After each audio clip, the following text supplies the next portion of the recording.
प्रभु राम देव भगवान अल्लाह खुदा ईश आदि नाम एक ही शक्ति के हैं। वो कैसा है, कहां है, कैसे मिलता है, किसने देखा है?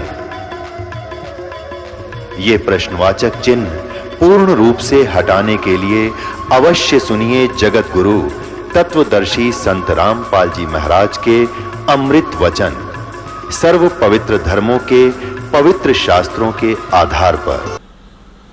परमपिता परमात्मा पूर्ण ब्रह्म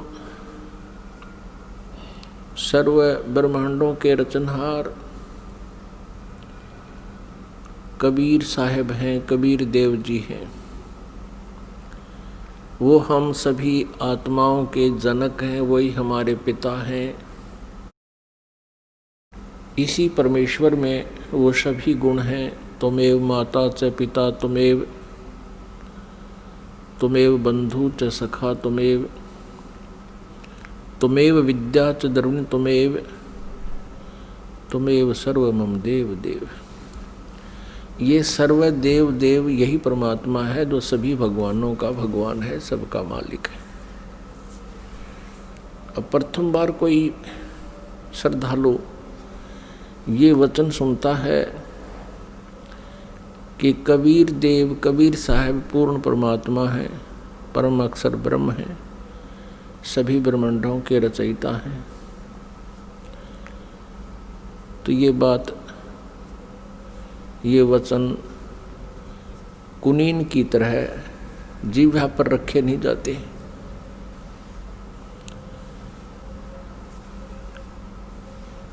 क्योंकि हमने जो ज्ञान सुना हुआ है वो लोक वेद सुन रखा है, वो दंत कथा सुन रखी है।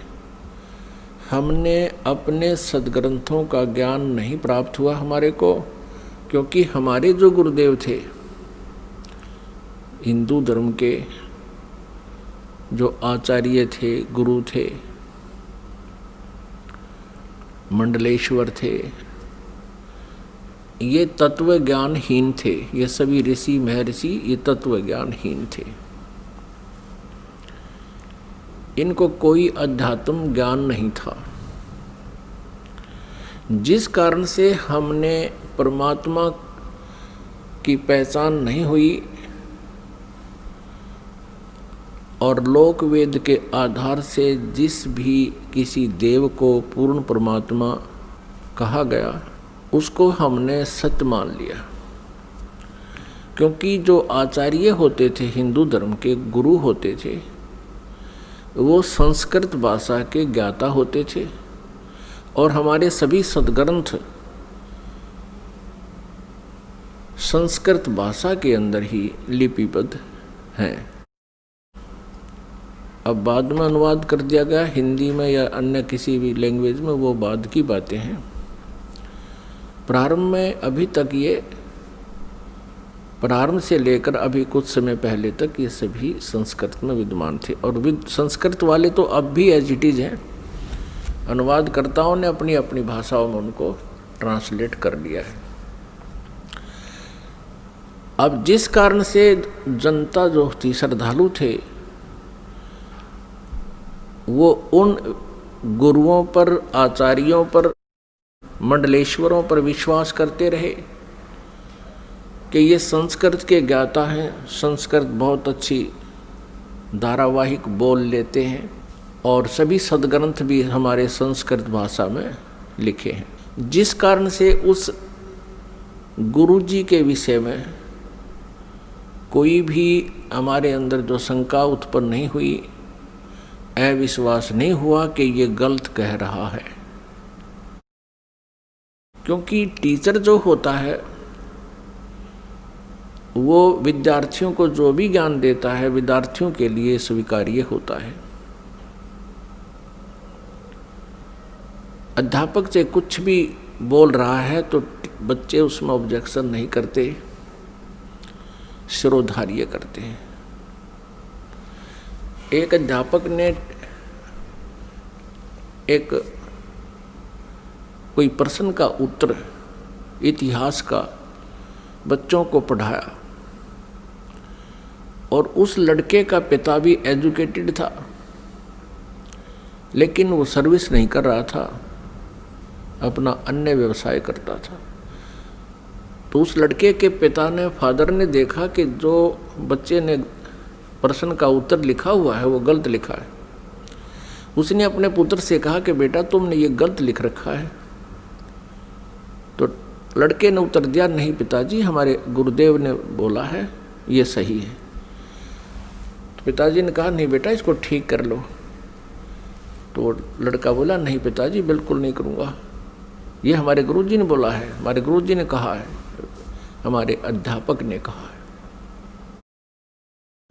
तो पुण्यात्माओं, आज वही स्थिति आ चुकी है।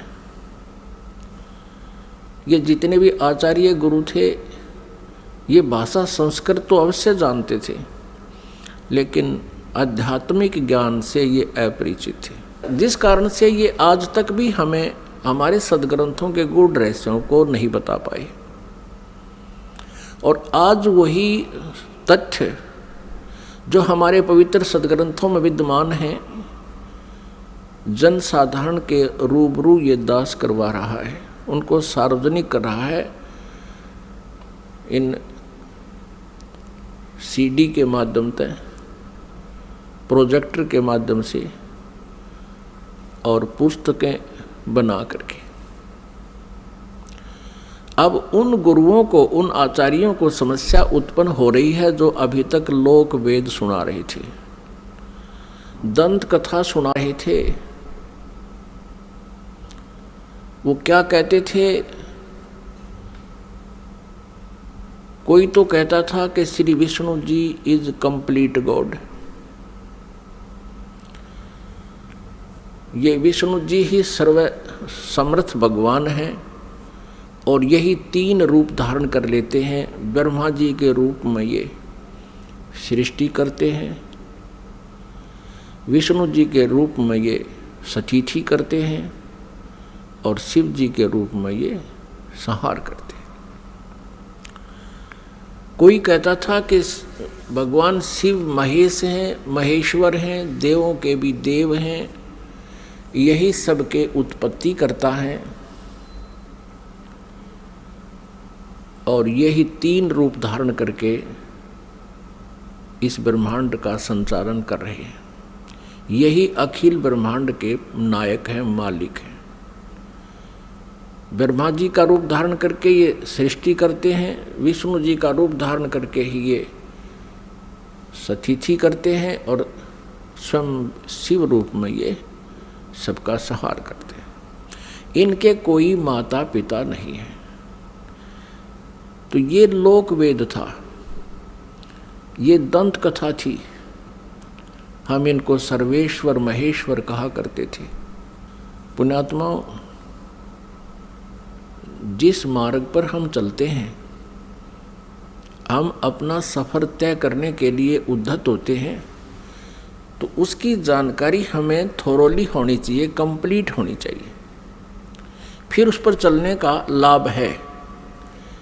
और यदि हम जाना चाहते हैं हिसार से दिल्ली और हम चल पड़े हिसार से सरसा की ओर, तो हमारा चलना व्यर्थ है। चाहे हम कितनी स्पीड से जा रहे हैं, कितनी गाड़ी को दौड़ा रहे हैं, वो व्यर्थ है।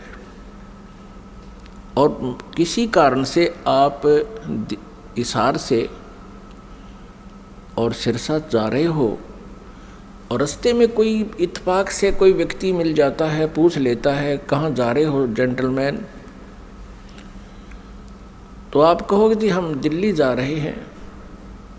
वो व्यक्ति आपसे ये कहे कि ये दिल्ली वाला वे नहीं है, ये दिल्ली मार्ग नहीं है, ये तो आप उल्टा जा रहे हो, सिरसा साइड में पंजाब की तरफ जा रहे हो।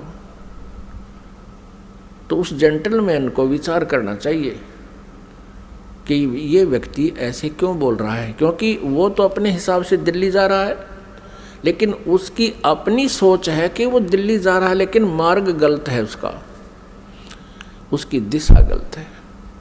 तो उस जेंटलमैन को, उस भद्र पुरुष को चाहिए वेरीफाई करें और वेरीफाई करने का सबसे इजी तरीका ये है, या तो किसी और व्यक्ति से पूछे और वो भी यही कह रहा है और आपका नहीं यकीन हो रहा तो फिर मैप देखे, मैप अपना मानचित्र देखे और पूछे मैं कहाँ खड़ा हूँ, तो वो लिखा है शहर का नाम कि आप यहाँ सिरसा आ चुके हो, सिरसा से 10 किलोमीटर दूर खड़े हो।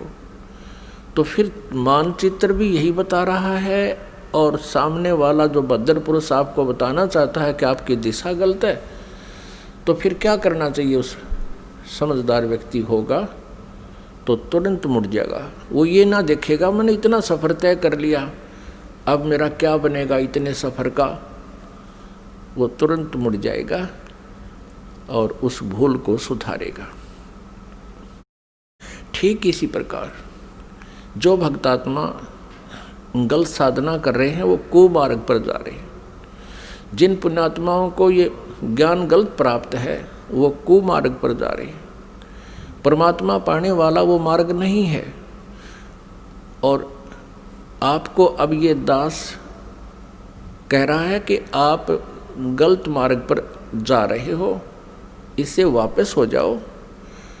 और आप चले गए हो 50-60 किलोमीटर दूर कुमार्ग पर और वहाँ आपको पता चलता है कि आप गलत आ गए, तो आपकी समझदारी है कि तुरंत वापस हो जाना चाहिए। और यदि आप ये सोचो कि अब इतने सफ़र का मैंने तय कर लिया, ये तो व्यर्थ गया, मैं तो वापस नहीं होऊंगा, तो ये बुद्धिमत्ता नहीं, ये तो मूर्खता कही जाएगी।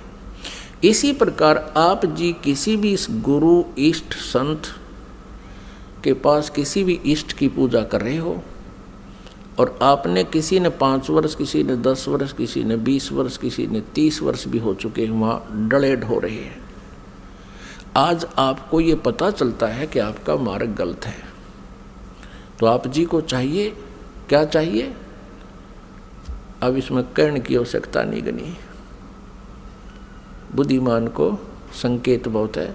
आपको चाहिए कि तुरंत उस मार्ग को त्याग कर, ये नहीं सोचना चाहिए कि 20 वर्ष की साधना का मेरा क्या होगा, 30 वर्ष की साधना मैंने इस पंथ में कर ली, मेरा क्या होगा। वो तो हो चुका है, तेरा जो होना था वो तो बर्बाद हो चुके हो तुम। आप जी को मार्ग पर इतनी सफ़र कर चुके हो 100 किलोमीटर, इससे वापस होना ही हितकारी है। आपका इसी में शुभ है, तुरंत वापस हो जाओ, त्याग दो उसको। अब परमात्मा कहते हैं भेड़ा देखा दरदरा उत्तर चले फड़क। पहले बेड़ा होता था, बेड़े चला करते थे, दरिया पार करने के लिए नौका भी नहीं होती थी, तो उसमें बेड़ा बनाया करते थे। बेड़ा, वो बेड़ा तो आपको याद नहीं होगा, लेकिन ये समझ ले नौका है। जिस नौका में आप बैठे हो उस नौका में पानी भर रहा है, उसमें उसका नीचे का बेड जो है वो डैमेज हो चुका है, और साथ में दूसरे वाला बिल्कुल जो है सही नौका साथ में आ जाता है, और आपको पता चल जाता है कि ये तो डूबोगे तुम इस नौका में जिसमें बैठे हो, पानी भर रहा है इसके अंदर। तो कहते हैं परमात्मा कहते हैं बेड़ा देखा दरदरा और उत्तर चले फड़के। डूबे थे पर उबरे। कबीर परमेश्वर जी हमें बताना चाहते हैं कि जो बुद्धिमान होंगे वो ऐसा करेंगे। डूबे थे पर उबरे, गुरु के ज्ञान चमक, और भेड़ा देखा दरदरा उत्तर चले फड़क। कहते हम तो डूबे थे, 84 लाख योनियों में चले जाते। गुरु जी के ज्ञान से फिर हम फड़क गए एकदम फड़कना माने न जबरदस्त भयभीत हो जाना, और एकदम फड़क के यानी ऐसे चमक के कूद जाना, एकदम चमक जाना। मतलब सेकंड का विचार भी नहीं करने का समय है। डूब रहा है तो एकदम दूसरा साथ में खड़ा है, अच्छा स्थान है, तो उस पर चमक एकदम कूद जाना, उसको कहते हैं डूबे थे पर उबरे। गुरु के ज्ञान चमक, लोग एकदम चमक का पड़ा है भाई, एकदम ऐसे सतर्क हो जाना। और भेरा देखा दरदरा, दरदरा माने टूटन डूबन हो रहा है, तो उतर चले फड़क। तो उस पुण्यात्मा को अब विलंब नहीं करना चाहिए गुरु बदलन में। उस मार्ग में कितना ही चला गया उसको तुरंत त्याग देना चाहिए। वो तो बिल्कुल कुमार्ग पर, आप तो 200 किलोमीटर 100 किलोमीटर दूर चले गए हो, वह आना वापस पड़ेगा, आना ही पड़ेगा। आगे जितने कदम रखोगे वो गलत ही है, दूर ही जाओगे। तो जैसे कोई तो श्री ब्रह्मा जी को रचयिता बताते हैं, कोई श्री विष्णु जी सतगुण जी को रचयिता बताते हैं, कोई तम गुण श्री शिव जी को रचयिता बताते हैं, कोई श्री ब्रह्मा जी रजोगुण को ब्रह्मांड का रचयिता बताते हैं, सभी ब्रह्मांडों का। पुण्यात्माओं, ये लोकवेद है। और कोई कोई कहता है कि दुर्गा ही सबकी सृष्टि सर्जनहार है, जो दुर्गा जी के उपासक है। जो श्री देवी जी के उपासक हैं वो देवी जी को ही सब कुछ मानते हैं। और जो ब्रह्म के उपासक हैं, ब्रह्म, वो ब्रह्म को ही सर्वेस्वा मानते हैं। तो पुण्यात्माओं, हमने सबसे पहले ये मैप देखना होगा। अपने सदग्रंथों रूपी मैप को हम पुनः देखेंगे कि इनमें हमें क्या मार्गदर्शन हुआ है, तो तब हम संतुष्ट होंगे। अभी तक तो हम किसी से कुछ सुन रहे हैं भगवान के विषय में, किसी महापुरुष ने कुछ ज्ञान दिया है, किसी ने कुछ दिया है, और हम विद्यार्थी हैं, श्रद्धालु हैं। जो भी संत गुरु जी हमें जैसा भी भगवान के विषय में ज्ञान देता है, हम बिना किसी शंका के, बगैर किसी ऑब्जेक्शन के हम स्वीकार कर लेते। तो पुण्यात्माओं, आप इसके विषय में कि भगवान कौन है, सृष्टि रचना कैसे हुई, ये जानकारी हमें सर्वप्रथम होनी चाहिए, और तभी हम परमात्मा के मार्ग पर सफल हो सकेंगे। फिर हमें कोई भ्रमित नहीं कर सकेगा। श्रीमद् भगवत गीता अध्याय नंबर 16 के श्लोक नंबर 23 में कहा है कि शास्त्र विधि को त्याग कर जो मनमाना आचरण करते हैं, यानी मनमानी पूजाएं करते हैं, मनमाने साधनाएं करते हैं, जो शास्त्रों में विद्यमान नहीं है, जो ज्ञान और उसका समाधान, वो साधना व्यर्थ है। न उनकी गति होती है, न उनको कोई सुख प्राप्त होता है, और न ही उनको कोई सिद्धि प्राप्त होती है, अर्थात व्यर्थ, यूजलेस। फिर तुरंत ही 24वें श्लोक में 16वें अध्याय में कहा है गीता जी में कि इससे तेरे लिए अर्जुन कर्तव्य और अकर्तव्य की व्यवस्था में, कर्तव्य मीन जो भक्ति कर्म हमने करने चाहिए और जो ना करने चाहिए, जो त्यागने चाहिए और जो ग्रहण करने चाहिए, उनके लिए सदग्रंथ ही प्रमाण है। किसी की दंत कथा पर विश्वास मत करना। फिर गीता जी अध्याय नंबर 2 के श्लोक नंबर 53 में कहा कि अर्जुन, जिस समय तेरी बुद्धि भिन्न भिन्न प्रकार के भ्रमित करने वाले ज्ञानों से, वचनों से हटकर केवल एक तत्व ज्ञान पर, परमात्म ज्ञान पर स्थिर हो जाएगी, तब तू योग को प्राप्त होगा, तब तो तू भक्त बनेगा, तब तो तेरी भक्ति प्रारंभ होगी। जब तू एक ज्ञान पर, शास्त्र अनुकूल ज्ञान पर तू स्थिर हो जाएगी तेरी बुद्धि, फिर तू डगमग ना होकर के सीधे सुमार्ग पर चल पड़ेगा। फिर जितने भी कदम इस भक्ति सफर में रखेगा वो तेरे शुभ होंगे, लाभदायक होंगे। अब सृष्टि रचना के बारे में बहुत से असमंजस हैं। जैसे जैन धर्म के व्यक्ति, श्रद्धालु, आचार्य, मुनि, वो कहते हैं कि इस सृष्टि का कोई रचयिता नहीं, कोई इसका संहार करता नहीं, अनादि है, अपने आप बनती है, अपने आप ये चलती है। ऐसा ही नहीं, और भी बहुत से श्रद्धालु हैं। कोई कहते हैं विष्णु जी ने इसकी रचना की है, जैसे अब पीछे हम बता चुके हैं। इसके विषय में आप जी को विशेष डिटेल से बताएंगे। परमेश्वर कबीर देव जी का जो प्रसंग चला था कि ये पूर्ण परमात्मा है, पूर्ण ब्रह्म है, कंप्लीट गॉड है, ये विश्वास आप जी को नहीं हो सकता जब तक हम इनके गुणों से परिचित नहीं होंगे। और गुण कहाँ होते हैं? उनके जीवनी में, उनके इतिहास में लिखे होते हैं। जैसे विष्णु जी, श्री शिव जी, श्री विष्णु जी, श्री ब्रह्मा जी, इनकी जानकारी भी इनकी जीवनी में, इनके इतिहास में लिखी है, पुराणों में। और परमेश्वर कबीर जी की महिमा सूक्ष्म वेद में लिखी है, सूक्ष्म वेद में। आदि शंकराचार्य जी के इतिहास में दास ने पढ़ा, उन्होंने भी सूक्ष्म वेद का समर्थन किया है। आदि शंकराचार्य ने कहा है कि 4 वेद, ऋग्वेद, यजुर्वेद, सामवेद और अथर्ववेद, ये तो अवेलेबल हैं, लेकिन सूक्ष्म वेद वो 5वां है। उसके विषय में उन्होंने कहा कि वो कैलाश पर्वत पे है। अब कारण क्या है कि 5वें वेद को इस काल ने, ब्रह्म ने नष्ट कर दिया, सूक्ष्म वेद को। उस सूक्ष्म वेद को देने के लिए परमेश्वर स्वयं यहाँ आते हैं, अपने सतलोक से चलकर, मुक्ति धाम से, सनातन परम धाम से गति करके यहाँ आते। उस छुपे हुए ज्ञान को जो काल भगवान ने, ब्रह्म भगवान ने नष्ट कर दिया, यानी छुपा रखा है, वो किसी तक नहीं आने देता। तो उस 5वें वेद को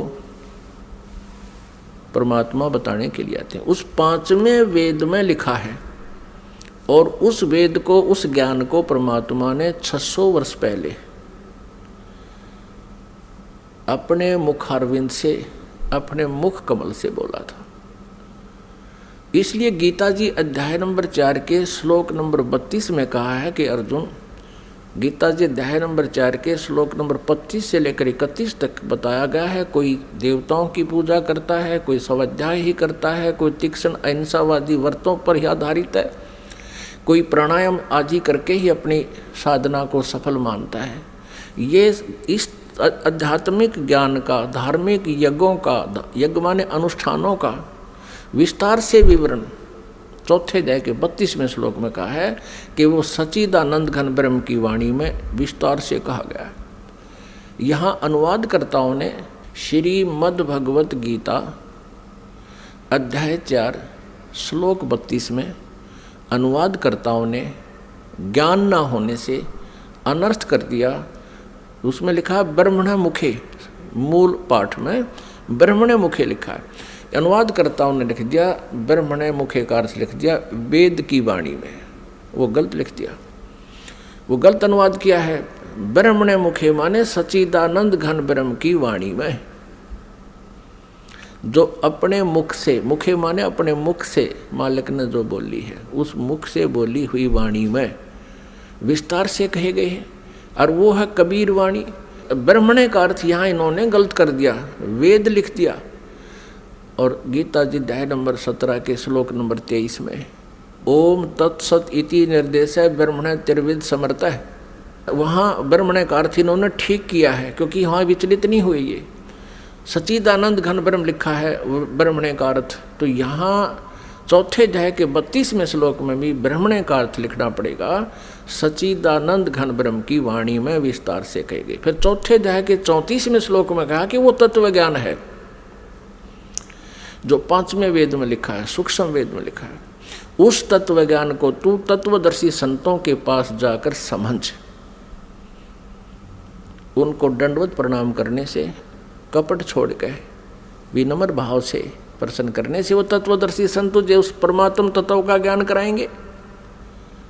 इससे ये भी सिद्ध हो गया कि गीता ज्ञानदाता उस 5वें वेद से परिचित नहीं है, इसलिए उसने ऑप्शन छोड़ दिया कि आप उस ज्ञान को तो तत्वदर्शी संतों से समझो। तो परमेश्वर कबीर देव जी स्वयं आते हैं वो पूर्ण ब्रह्म तत्वदर्शी संत की भूमिका करने के लिए। उन्होंने 600 वर्ष पहले, क्योंकि परमेश्वर कबीर जी सन 1398 में, यानी संवत 1455 विक्रमी संवत 1455 जून यानी ज्येष्ठ की पूर्णमासी को एक शिशु रूप धारण करके कमल के फूल पर विराजमान हुए थे काशी शहर में, लहर तारा तालाब में। फिर लीला करते हुए बड़े हुए। उनको एक नीरू नीमा नाम के जुल्हा उठा ले गए थे। उसी व्यवसाय में मालिक रहने के कारण वो परमेश्वर जुल्हा धारण कहाए। उन्होंने 600 वर्ष पहले अपने उस सूक्ष्म वेद में लिखा है, बताया है। उसको ये दास अब अपने शब्दों में परमात्मा के ज्ञान को आप तक पहुंचाना चाहेगा। परमेश्वर ने बताया है कि सबसे पहले केवल अकेले पूर्ण परमात्मा थे, कबीर देव थे। वो अनामय लोक में रहते थे, अनामय, और परमात्मा अकेले थे। उसके बाद परमेश्वर ने अन्य 3 लोकों की और रचना की। अकय लोक से नीचे वाला अनामय लोक कहो चाहे अनामी लोक कहो, अकय लोक कहो। अकय लोक से नीचे अगम लोक है, उससे नेक्स्ट अलख लोक है, और फिर उससे जो तीसरा स्थान नीचे सत्यलोक है, जिसको सनातन परमधाम कहते हैं। और सत्यलोक में परमात्मा सत्य पुरुष नाम से विद्यमान है। एक ही परमेश्वर ने अपने अन्य 3 रूप और बनाए। तो इस प्रकार प्रत्येक लोक में परमात्मा अलग अलग नामों से, अलग अलग स्थिति से स्वयं ही विराजमान हुए। अब सतलोक के अंदर सृष्टि रचना प्रारंभ की। पुण्यात्माओं, जैसे केवल पृथ्वी लोक पर ही, इस पृथ्वी ग्रह पर ही सृष्टि जो है विद्यमान है, और अन्य ये जितने ग्रह हैं, मंगल ग्रह, बुध ग्रह, ये शनि ग्रह, ये सब खाली पड़े हैं। इसी प्रकार सतलोक के अंदर परमात्मा सत्य पुरुष कबीर देव जी, जिसको परम अक्षर ब्रह्म भी कहते हैं, उन्होंने वहाँ सतलोक में रचना शुरू की।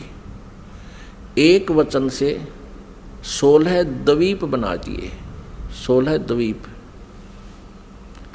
और फिर एक एक वचन से एक एक पुत्र की उत्पत्ति कर दी। उन 16 पुत्रों को प्रत्येक द्वीप में रहने का आदेश दे दिया, और अपने उन 16 पुत्रों में से एक पुत्र का नाम अचिंत है। अचिंत से कहा कुछ समय के उपरांत आगे सृष्टि रचना करो। परमात्मा ये दिखाना चाहते थे उन पुत्रों को कि समर्थ के बिना कोई भी प्रयत्न करता है वो सफल नहीं होता। कहते हैं ना, जिसका काम उसी को साजे और करे तो मूर्ख बाजे। अचिंत ने अपने वचन से एक व्यक्ति उत्पन्न किया, उसका नाम रखा अक्षर पुरुष। अब उस अचिंत ने अपने द्वारा उत्पन्न पुत्र को वचन से जो उत्पन्न किया था उसको ही अविनाशी पुरुष मान लिया, उसको अक्षर पुरुष नाम से संबोधित किया, और उसे कहा कि तू मेरा सहयोग करना सृष्टि रचने में। वहाँ परमात्मा ने प्रत्येक द्वीप में जब द्वीप रचना की, प्रत्येक द्वीप में मानसरोवर की भी रचना की। एक अलग से मानसरोवर भी, कॉमन मानसरोवर भी रचना की। तो वो अक्षर पुरुष मानसरोवर में जाके नहाने लगा। नहाते नहाते गहरा चला गया और वहाँ वो पानी में ही सो गया, निंद्रा आ गई। पुण्यात्माओं, सतलोक के अंदर श्वासों से शरीर नहीं है। बहुत समय तक वो बाहर नहीं आया। तब परमेश्वर कबीर देव जी ने उसी जल से जल लिया हाथ में, अपनी वचन शक्ति से उसको जादूगर की तरह एक अंडा बना दिया। उस अंडे में एक जीव आत्मा प्रवेश करती, उस अंडे को छोड़ दिया उस मानसरोवर में। वो गड़गड़ गड़गड़ करता हुआ नीचे पहुंचा तो वो अक्सर पुरुष की जो अधूरी निंद्रा भंग होगी, जिस कारण से वो कुछ कोपित हो गया, उस कोपित दृष्टि से उसने अंडे की तरफ देखा कि किसने मुझे डिस्टर्ब किया है। उस कोप से वो अंडा फट गया, अंडा दो भाग हो गया, उसमें से ये ब्रह्म निकला। अब आगे चल के इसी इतिहास में, इसी लीला कहानी में, अमर कथा में, यह सत्यनारायण कथा जो दास आपको सुना रहा है, अभी तक जो विष्णु जी को सत्यनारायण मानकर सत्यनारायण कथा कहा करते थे, वो सत्यनारायण कथा नहीं थी। अब ये है सत्यनारायण कथा। सत्यनारायण माने अविनाशी भगवान की कथा। तो उसमें से ये ब्रह्म निकला। आगे चल के आप 3 प्रभुओं से परिचित होंगे जो ब्रह्मा विष्णु महेश जी से भिन्न है। एक सरब्रह्म, इसको सरब्रह्म भी कहते हैं, सरब्रह्म। और दूसरा ये अक्षर पुरुष यानी अक्षर ब्रह्म। ये अक्षर पुरुष कहो तो अक्षर ब्रह्म कहो। और अंडे से निकला ये सरब्रह्म, सरब्रह्मन नाशवान, क्योंकि अक्षर पुरुष को तो अचिंत ने नाम दे दिया कि तो अविनाशी व्यक्ति उत्पन्न कर दिया मैंने, अक्षर पुरुष। अब वो स्वामी जितना हो जाता है फिर वही पुरुष प्रभु, पुरुष माने प्रभु भी कहते हैं। तो अक्षर पुरुष कहो या अक्षर ब्रह्म कहो, एक ही के 2 पर्यायवाची नाम है। इसी प्रकार सर पुरुष कहो, ये ब्रह्म जो अंडे से निकला ये सर पुरुष है, इसको सर ब्रह्म कहो, इसके पर्यायवाची नाम है। इसको ज्योति स्वरूपी निरंजन भी, काल भी, ये ब्रह्म ही आगे चल के काल भी कहा जाएगा। अब याद रखना, क्योंकि पुण्यात्मा जब तक आप इस इतिहास से परिचित नहीं होगे, सृष्टि रचना से, आप किसी भी सदग्रंथ को नहीं समझ सकते। तब परमेश्वर ने आदेश दिया उन दोनों को कि तुम बाहर आओ। अचिंत पुरुष तुम निंद्रा में थे, न वो अक्षर पुरुष तुम निंद्रा में थे, तुम्हें जगाने के लिए ये सब प्रोसेस अपनाया है, तुम बाहर आ जाओ। दोनों बाहर आ गए। अब परमात्मा ने अचिंत से कहा कि अचिंत, अब देख लिया तूने, समर्थ के बिना कोई कार्य सफल नहीं होता। अब तू तो इसको बाहर भी नहीं निकाल सकता था। और आगे से ध्यान रखना कि बीच में टांग अड़ाओ मेरी क्रिया में, इसलिए तुम्हें तुम्हारे सामर्थ्य से परिचित कराया है। तो अचिंत ने कान पकड़ दिए कि दाता हम कुछ नहीं कर सकते। अब परमेश्वर ने आदेश दिया उन दोनों को, किसको? सरपुरुष अर्थात जिसको सरब्रह्म भी कहते हैं, जो आगे चल के ब्रह्मा विष्णु महेश का पिता सिद्ध होगा इसी कथा में। सरपुरुष और अक्षर पुरुष को दोनों से कहा कि तुम उस अचिंत के द्वीप में रहो। इन दोनों ने आज्ञा का पालन किया। और तीनों कौन? अचिंत, अक्षर पुरुष और सरपुरुष, जिसको सरब्रह्म भी कहते हैं। और यहाँ हम सीधी भाषा में उसको ब्रह्म भी कहने लग गए। आगे डिफाइन करेंगे ब्रह्म क्यों कहने लगे। अब ये तीनों एक द्वीप में रह रहे हैं। बाकी जो अन्य 15 जने हैं परमात्मा के वचन से उत्पन्न वो पुत्र, वो अलग अलग सिंगल द्वीप में रह रहे थे। कुछ समय उपरांत परमेश्वर ने हम सभी आत्माओं को, आप जी को, सारे ब्रह्मांडों की जितनी आत्माएं हैं, अपने शरीर से, अपने वचन से उत्पन्न कर दिया। और वहाँ हम तेजो में शरीर में विद्यमान थे। नूरी शरीर है हमारा, यानी तेजो में शरीर है, एक तत्व से बना हुआ है। उसमें नाड़ी वो शुक्रम अकायम ऐसनाविरम, वो जैसे हमारी शुक्र से बनी हुई काया नहीं होती जो माता पिता के संयोग से बनती है, उसमें नाड़ी आदि का जुगाड़ जोड़ नहीं होता, नाड़ी तंत्र नहीं होता। इसी ऐसा ही शरीर परमात्मा का है, साकार है, मनुष्य दृश्य है, तेजों में है। लेकिन परमात्मा के शरीर का और हमारे शरीर के नूर में, सामर्थ्य में, शक्ति में और उसके नूर में, प्रकाश में अंतर है। पूर्ण परमात्मा सत्य पुरुष यानी कबीर देव जी का जो सतलोक में शरीर है, उसका एक रोमकूप में करोड़ सूर्य, करोड़ चंद्रमा से भी अधिक रोशनी है। और हमारा वहाँ शरीर कैसा था, जो शेष वहाँ रह रहे हैं उनका कैसा शरीर है, और हम जब परमात्मा ने अपने वचन से उत्पन्न किए थे तब हमारा कैसा शरीर था, मनुष्य दृश्य था। और हमारा शरीर 16 सूर्य जितने प्रकाश युक्त था, हमारे पूरे बॉडी का शरीर 16 सूर्य जितना तेज था यहाँ की जो सूर्य, लेकिन गर्मी ना हो। हम सभी वहाँ रहने लगे, वहाँ कोई दिक्कत नहीं थी, किसी प्रकार का कोई अभाव नहीं था, वहाँ जरा और मरण नहीं था, वहाँ जन्म मृत्यु नहीं होता था और बुढ़ापा भी नहीं आता था वहाँ पर। अपन आत्माओं यह विचार करना कि हम यहाँ कितने दुखी हैं और फिर भी हम ये सोचे हैं हमारी मृत्यु ना हो, और जबकि हमें पता है कि मृत्यु तो डेफिनेट होगी, यहाँ का विधान है, और फिर भी हमारी मरने की इच्छा नहीं। कारण क्या है कि हम ऐसे लोक में रहा करते थे जहाँ मृत्यु नहीं होती थी, जिस कारण से हमें ये मरना अच्छा नहीं लगता। और बिल्कुल ठीक है, वे क्यों तो जन्म हुआ था और फिर क्यों मारे। 30, 40, 50, 60, 70, 80 वर्ष तो हम ये मकान मकून बनाने में लावा, फिर इसमें रहने पाते ना, 1 मिनट में कड़च कर देता है यहाँ का भगवान। तो वहाँ जरा और मरण नहीं था, जरा माने बुढ़ापा। अब कोई भी बूढ़ा होना पसंद नहीं करता, सब ने सोचा मैं युवा दिखूं। और ये बड़े बड़े नेता तो सर्जरी करा कर मेकअप करना चाहें, कब तक करोगे, 10 साल बाद से फिर फ्यूज होगे।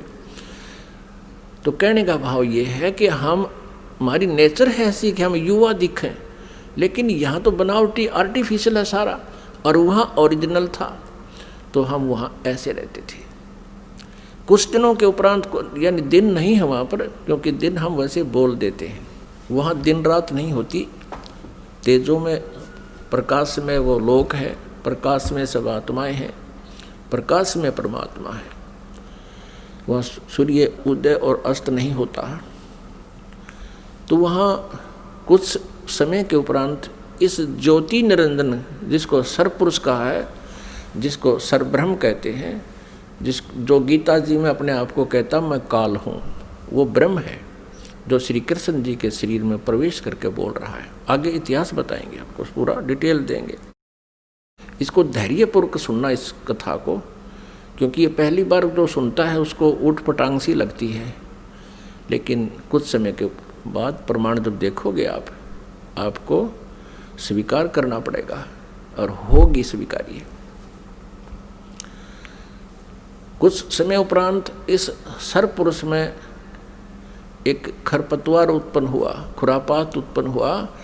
इसने सोचा कि हम 3 जने तो एक द्वीप में और हमारे अन्य भाई एक एक द्वीप में रह रहे हैं,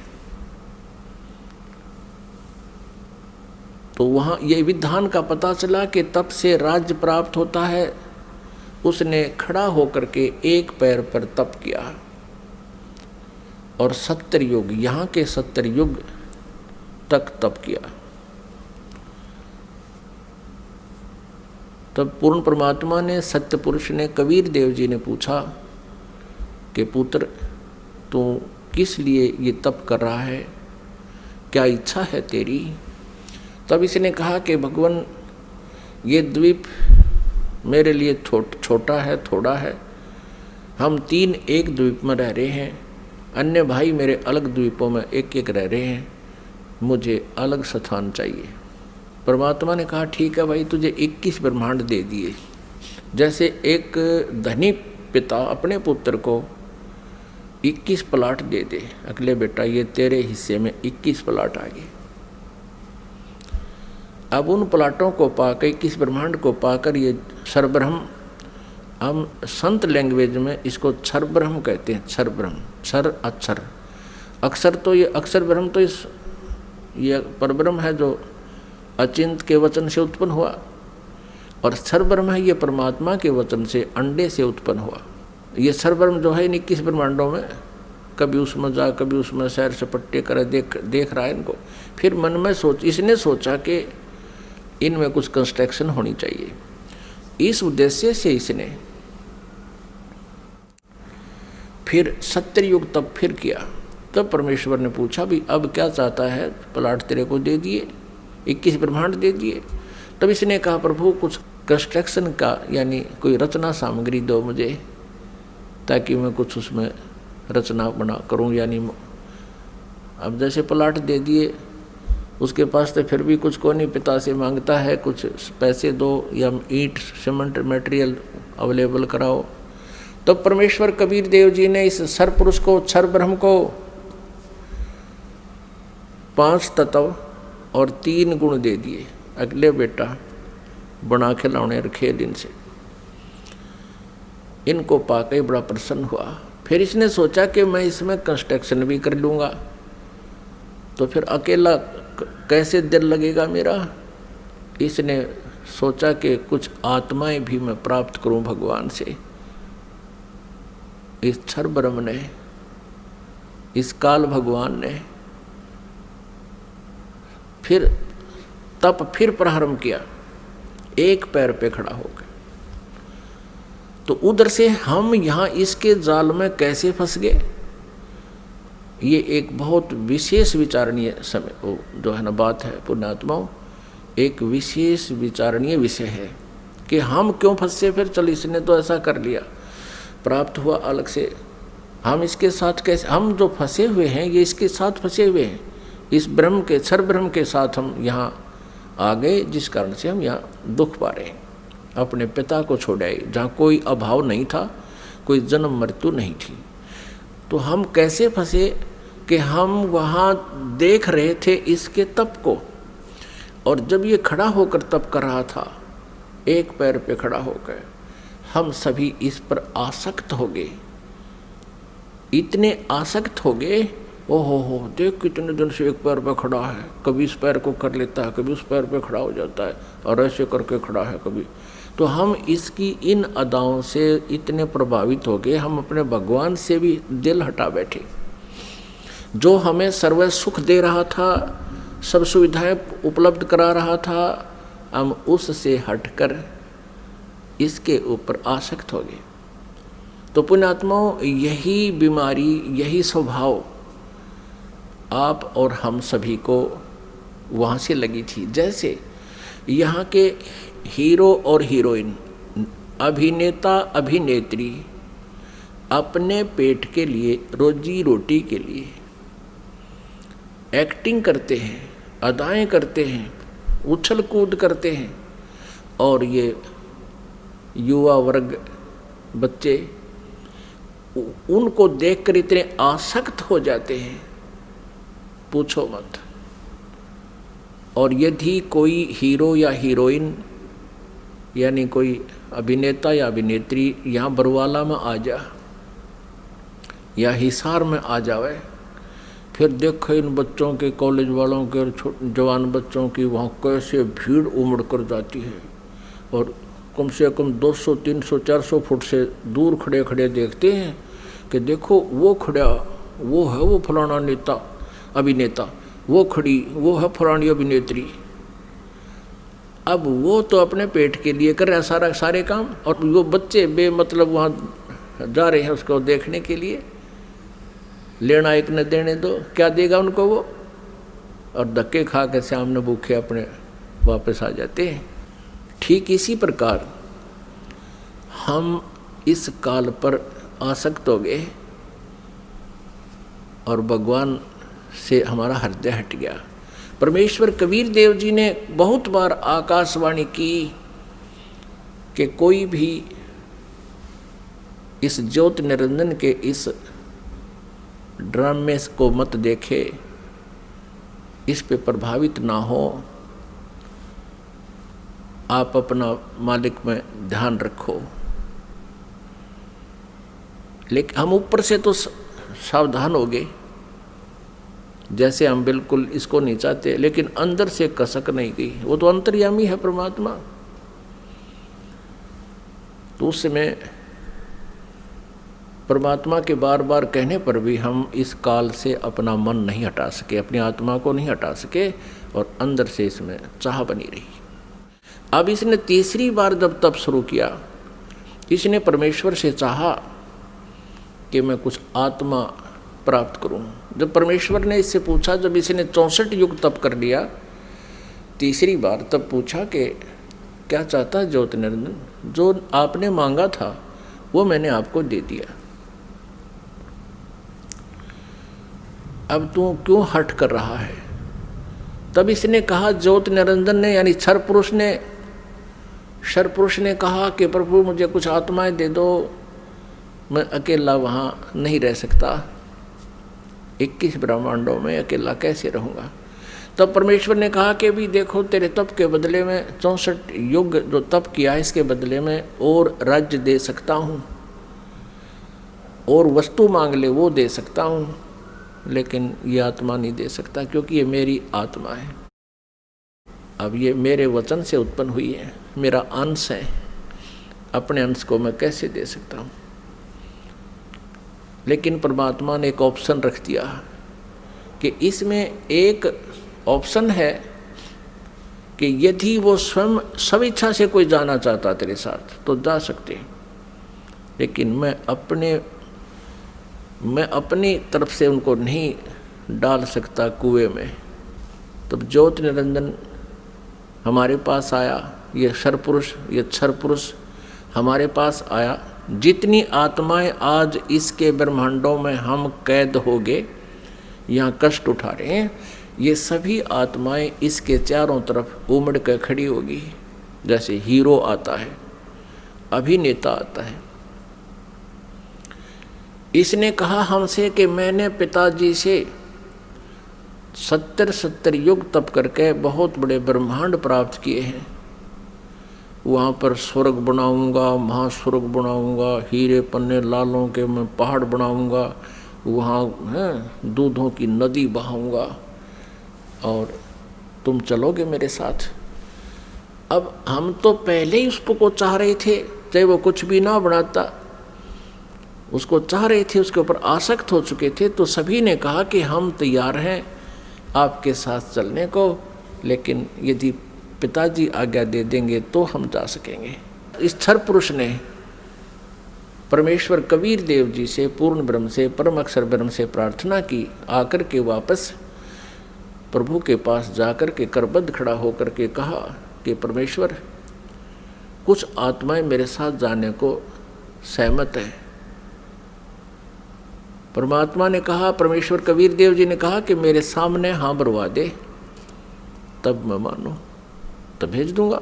अब परमेश्वर आए, कबीर देव जी हमारे पास, साथ में ज्योति निरंजन भी आया। परमेश्वर कबीर देव जी ने, परम अक्षर ब्रह्म ने पूछा कि आत्माओं जो ज्योति निरंजन के साथ यानी क्षर पुरुष के साथ जाना चाहते हैं, वो हाथ खड़ा करके स्वीकृति दे। अब अपने पिता के सामने हिम्मत नहीं पड़ी किसी भी आत्मा की इतना ढीठपना करें, सबने नीची गर्दन कर दी। तब परमेश्वर ने कहा कि अरे ज्योति निरंजन, अरे क्षर पुरुष, आप तो कह रहे थे कुछ आत्माएं तैयार हैं, ये तो कोई भी नहीं बोल रहा, सन्नाटा छा गया। तब एक आत्मा सबसे पहले खड़ा हुआ। उसने सोचा कहीं हम रह जावा यहीं पर। उसने खड़ा होकर कहा कि पिताजी, हाँ, उसने हाथ खड़ा किया कि पिताजी मैं जाना चाहता हूँ। फिर तो हम जैसे सारे सोचा करते हम पीछे रह जाएं, हमने भी सब न कर दिया, ऐसे सब ने हाथ खड़े कर दिए। जितने भी ये खरबों अनगिन यहाँ पर आए हुए हैं, अकाउंटिंग नहीं कर सकते, इतने जीव आगे इसके अलावा से। परमात्मा के पास तो सब अकाउंटिंग है, सब उनकी डिटेल है, लेकिन हम नहीं कर सकते जीव संज्ञा। जितने भी 21 ब्रह्मांड में प्राणी हैं, ये सब सतलोक से आए हैं, चाहे चींटी है, चाहे हाथी है, रंक है या राजा है, किसी भी पशु पक्षी की योनि वो जीव जंतु की भोग रहा है। तब परमेश्वर ने कहा भाई ठीक है, ज्योति निरंजन, जिन जिन ने तेरे साथ आने का हृदय से चाह की है, सब इच्छा से तेरे साथ जाना चाहते हैं, उनके सब के नंबर नोट मैंने कर लिए, वो मेरे पास है। आप जाओ अपने ब्रह्मांडों में, क्योंकि ये ब्रह्मांड पहले वहीं थे सतलोक के एक लास्ट कोने में, बिल्कुल एकांत स्थान पर सतलोक में, और हम रह रहे थे उस मेन सतलोक में। जैसे एक तो बाहरी विलेज हो दिल्ली क्षेत्र के, दिल्ली राज्य के, एक शहरों का स्थान बीच में मध्य स्थान हो, हम वहाँ रह रहे थे। और इस काल के थे बाहरी दिल्ली, समझ लो वहाँ 21 ब्रह्मांड थे। ये निरंजन चला गया वहाँ पर अपने ब्रह्मांडों में, ये क्षर पुरुष, इसको ज्योति निरंजन भी कहते हैं, इस काल, इसको काल भी कहते हैं। आगे चल के ये इसकी कई नाम रखे जाएंगे इसी कहानी में। तो उधर से परमात्मा ने क्या किया, जिस आत्मा ने सर्वप्रथम हाथ खड़ा कराया था, स्वीकृति दी थी क्षर पुरुष के साथ जाने की, परमेश्वर ने उसका एक युवा स्त्री रूप बना दिया, लेकिन उसको प्रजनन इंद्रिय नहीं लगाई। और सभी आत्माएं जो उसके साथ आना चाहती थी, सब इच्छा से स्वीकृति दी थी, उन सबको बीज रूप बनाया अपने वचन से और दुर्गा के अंदर प्रवेश कर दिया। जैसे आजकल तो इस मार्ग को समझना बहुत आसान है। ये डॉक्टर लोग क्या करते हैं, जैसे बताते हैं कि एक ग्राम ब्लड में बिरानी कितने 80 लाख बिरानी 50 लाख जीवाणु तो एक टाइप के होते हैं, अन्य और टाइप के, और उस ब्लड को दूसरे में डाल दिया जाता है, या तो वो और बढ़ जाते हैं, दूसरे में डाले जा सकते हैं ऐसे जीवाणु भी। तो ऐसे ये व्यवस्था समझो, परमात्मा ने इस लड़की जो युवा बनाई थी उसका नाम रख दिया प्रकृति देवी। उसको माया भी बोलते हैं, आदि माया। प्रकृति देवी कहो, आदि माया कहो। आगे चल के यही अष्टंगी कहलाई और यही दुर्गा कहलाई। अब इसको श्री दुर्गा कहें। श्री दुर्गा जी के शरीर में प्रवेश कर दिया सभी आत्माओं को और कहा, बेटी मैंने तेरे को आशीर्वाद दे दिया है। परमेश्वर ने कहा कि बेटी मैंने तेरे को आशीर्वाद दे दिया है और सभी आत्माएं तेरे अंदर प्रवेश कर दी हैं, और आप वहाँ जाइए ज्योति निरंजन के पास, और जितने भी वो जीव कहे अपने वचन से उत्पन्न कर दिए, नर और मादा ये कहकर, उतने ही वो सामने प्रकट हो जाएंगे। और परमेश्वर ने अपने पुत्र सहजदास को, जो उन 16 पुत्रों में से जो सर्वप्रथम उत्पन्न किए थे उनमें से एक था, सहजदास से कहा कि पुत्र अपनी बहन को साथ ले जाओ और इस ज्योति निरंजन के पास छोड़ आओ, क्षर पुरुष के पास छोड़ आओ। इसको क्षर पुरुष भी कहते हैं, ज्योति निरंजन भी कहते हैं। यही आगे चल के गीता में जो कहता मैं काल हूँ, ये वो काल है, वहाँ छोड़ आओ। क्षर पुरुष को बता देना कि परमात्मा ने, यानी मेरी तरफ से कह देना कि इसके शरीर में सभी आत्माओं को प्रवेश कर दिया है और इसको वचन दे दिया है, आशीर्वाद दे दिया है, इसको शक्ति दे दी है, इसको वरदान दे दिया है कि जितने जीव तू चाहेगा, नर और मादा, ये लड़की प्रकृति देवी ये उत्पन्न कर देगी। सहजदास पिताजी के आदेश को शिरोधार्य करके अपनी बहन श्री दुर्गा को साथ लेकर ज्योति निरंजन के पास आ गया, यानी क्षर पुरुष के द्वीप में चला गया। उस लोक 21 ब्रह्मांडों में उससे कहा कि ये बहन है और इस बहन के शरीर में परमात्मा ने सभी आत्माओं को प्रवेश कर दिया है। अब सहजदास ने क्षर पुरुष से कहा कि पिताजी ने ये बहन भेजी है दुर्गा, इस श्री देवी के शरीर में वो सभी आत्माएं प्रवेश कर दी हैं और इसको परमेश्वर कबीर देव जी ने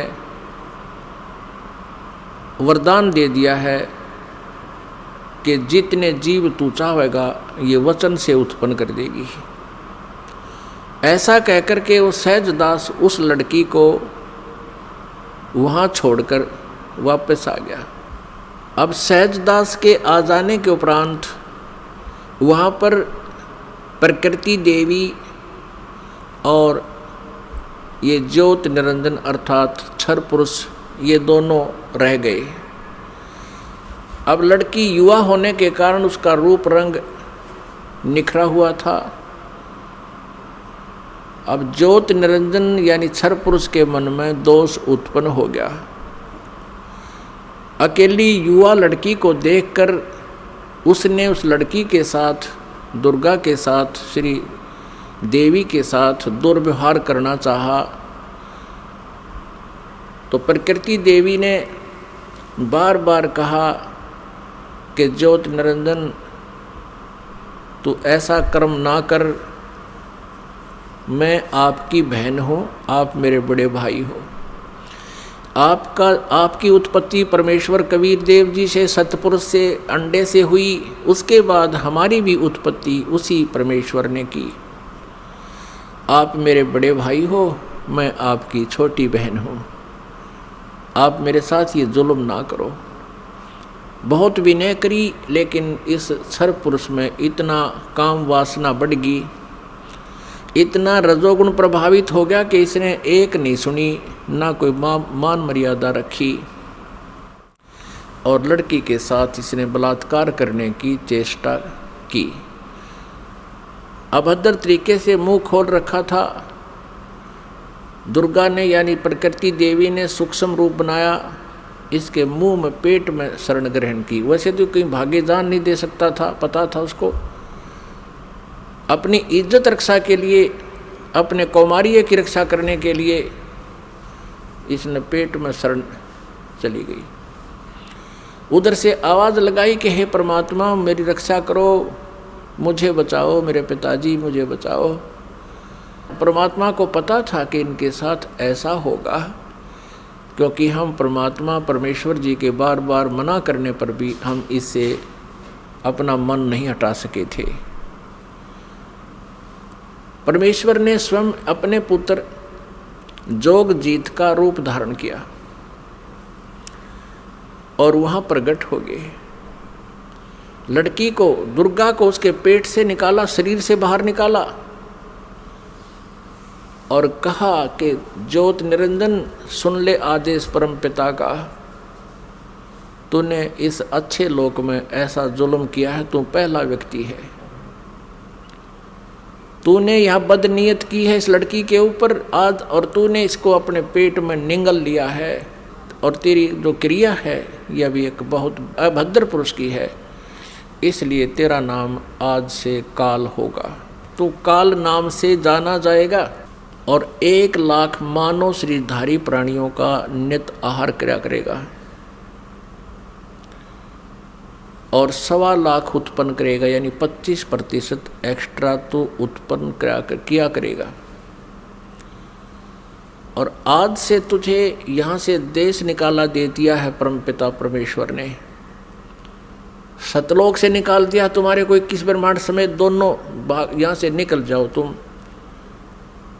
इतना ही कहा था, उसी समय ये 21 ब्रह्मांड वहाँ से ऐसे चल पड़े जैसे विमान स्पीड पकड़ लेता है। और इस प्रकृति देवी से, दुर्गा से परमात्मा ने कहा कि बेटी तुमने अपने पैर पे आप कवाड़ा मारा है, अब तुम सब इच्छा से इसके साथ जा रहे हो और पिताजी के दिल से तुम उतर गई, क्योंकि वहाँ परमात्मा अपना रूप बदले हुए खड़े थे। अब तुम यहाँ नहीं रह सकते। 21 ब्रह्मांड सतलोक से चले और सत्यलोक से, बाहरी अक्षेत्र से, सीमा से 16 शंख कोश, जैसे अरब खरब हैं, नील पद्म 10 पद्म, फिर शंख 10 शंख, ऐसे 16 शंख कोश। एक कोश लगभग 3 किलोमीटर का होता है, 48 शंख किलोमीटर समझो। ये 21 ब्रह्मांड आगे। अब ज्योत निरंजन ने सोचा कि जो मेरे साथ होना था वो तो हो चुका है और मैं यहाँ का फुल फ्लैज हो गया, इंडिपेंडेंट हूँ, अब अपनी मर्जी चलाऊंगा। इसने फिर से उस दुर्गा के साथ दुर्व्यवहार शुरू किया, श्री देवी के साथ। श्री देवी ने, दुर्गा ने फिर कहा कि ज्योति निरंजन यानी क्षर पुरुष, तू आंख खोल ले। देखो, परमात्मा ने मुझे शक्ति दी है, वर्ड पावर दी है, शब्द शक्ति दी है। मैं वचन से जितने जीव तू कहेगा मैं उत्पन्न कर दूंगी तेरे यहाँ संसार के लिए। तू ये मैथुन सृष्टि प्रारंभ मत कर। लेकिन ये नहीं माना। दुर्गा ने फिर यातना की कि देख, पहले तो तू मेरा बड़ा भाई, मैं तेरी छोटी बहन, और दूसरे मैं तेरे पेट से निकलकर तेरे शरीर से बाहर आई हूँ, मैं तेरी पुत्री होगी।